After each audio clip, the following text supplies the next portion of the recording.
seseorang yang rajin beribadah sunnah seperti bersedekah dan lain sebagainya, berderma dan lain sebagainya, akan tetapi hal-hal yang wajib tidak dikerjakan, seperti sholat yang 5 waktunya tidak dikerjakan.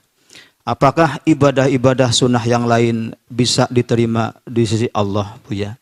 Mohon pencerahannya. Syukran. Wassalamualaikum warahmatullahi wabarakatuh. Waalaikumsalam warahmatullahi wabarakatuh. Ini adalah juga pertanyaan yang menghantarkan kami untuk menyampaikan cara pandang.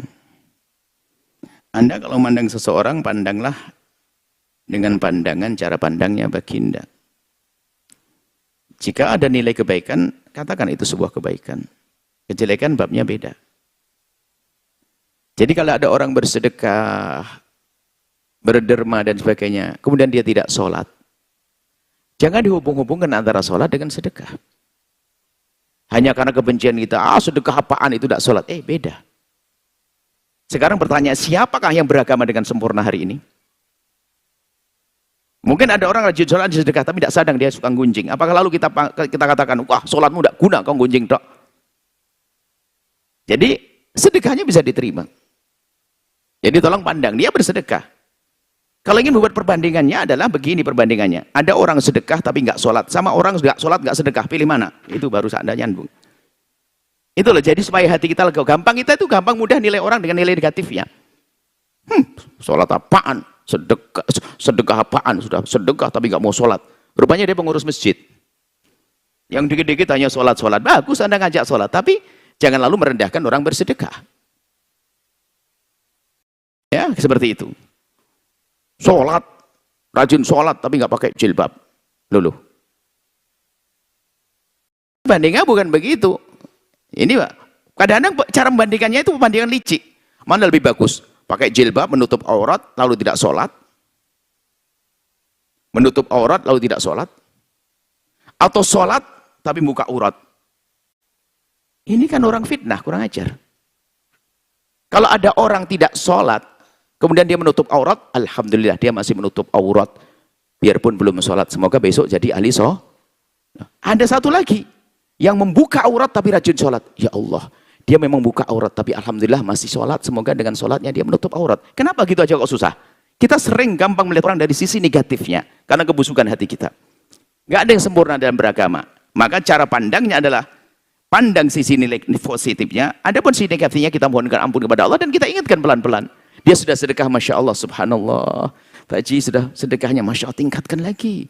Pak Haji sedekah fakir miskin, sekarang sedekah lagi Pak Haji. Sedekah apa? Bangun masjid Pak Haji. Ntar dulu nih, ntar sholatnya nanti. Bangun masjid, tak tahu dia betul dia sedekah bangun masjid. Pak Haji, ayo Haji, diramamurkan masjidnya. Oh, iya, sholat. Nggak usah sholat, nggak mau sholat dia. Orang nggak sholat disuruh sholat, marah dia. Suruh bangun masjid. Habis bangun masjid, Pak Haji, bagus ya, enak ya Allah, pasang AC lagi, wallah Pak Haji, enak. Sholat dia. Orang pinter tuh ngajak kebaikan tuh nggak kerasa orangnya.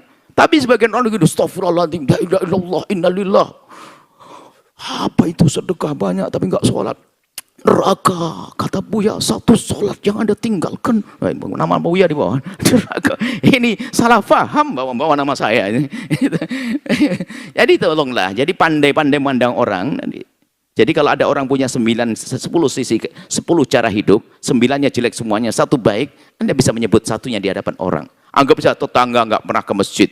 Tetangga yang Masya Allah mungkin mabuk, mungkin ini. Tapi tetangga ini setiap ada pengajian, langsung gerbangnya dibuka untuk parkir motor dan sebagainya.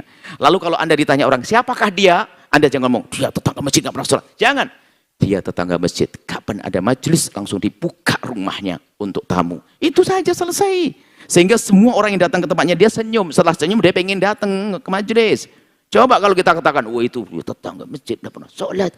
Akhirnya setiap orang dia dengan pandangan cemberut. Dia biasanya punya pandangan ini ustadz baru ini, ustadz yang sok dakwah salah caranya ini. Wah, astagfirullahaladzim, la ilallah. Apa itu? Ambil orang dengan kelembutan, dengan keindahan. Ini adalah hikmah yang diajarkan Nabi SAW. Memang tidak sholat Allah, iya. Nggak benar, dosa. Tapi orang meninggalkan sholat itu bermacam-macam loh ya. Sepertinya tidak ada orang meninggalkan sholat karena nantang Allah, tidak ada. Mungkin karena tidak ngerti ilmu sholat yang gampang. Atau mungkin dia belum terbiasa dan sebagainya. Maka jangan serta-merta mengatakan, oh dia mau sedekah berarti kan kenal Allah dia. Sedekahnya ke masjid lagi, kenal Allah dia. Cuman mungkin dia belum punya ilmu sholat. Inilah akhlak, inilah adab, inilah hikmah.